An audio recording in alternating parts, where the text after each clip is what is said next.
দেশের মানুষের মাথাপিছু আয় যেখানে $২,৮২০, সেখানে ঢাকা জেলার বাসিন্দাদের মাথাপিছু আয় $৫,১৬৩, যা বাংলাদেশি মুদ্রায় $৬,৩২,৬১২ টাকা।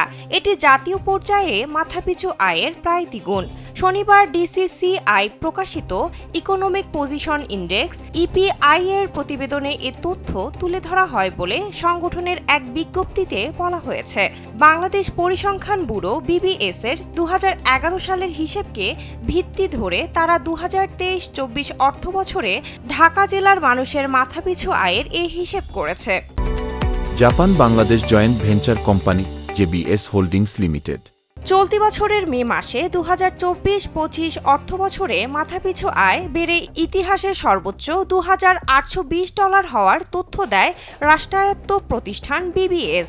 সাময়িক এ হিসেবে প্রতিষ্ঠানটি বলছে, এক বছরের ব্যবধানে এ আয় বেড়েছে $৮২। আগের ২০২৩-২৪ অর্থবছরে যা ছিল $২,৭৩৮। এর আগে সর্বোচ্চ মাথাপিছু আয় ছিল ২০২১-২২ অর্থবছরে $২,৭৯৩। দেশের মানুষের মাথাপিছু আয়ের তথ্য দিলেও জেলাভিত্তিক আয়ের হিসেব দেয় না প্রতিষ্ঠানটি। এবার ঢাকা জেলার হিসেব তুলে ধরল ডিসিসিআই। অর্থনৈতিক অবস্থান সূচক শীর্ষক ফোকাস গ্রুপ আলোচনায় প্রতিবেদনটি তুলে ধরে।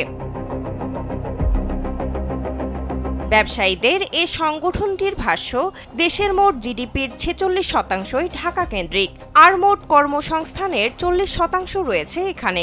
প্রতিবেদনে আরও বলা হয়েছে, শহরে জনসংখ্যার ৩২% এবং দেশের মোট জনসংখ্যার ১১.২% বসবাস ঢাকায়, যা এশিয়ার মধ্যে সর্বোচ্চ।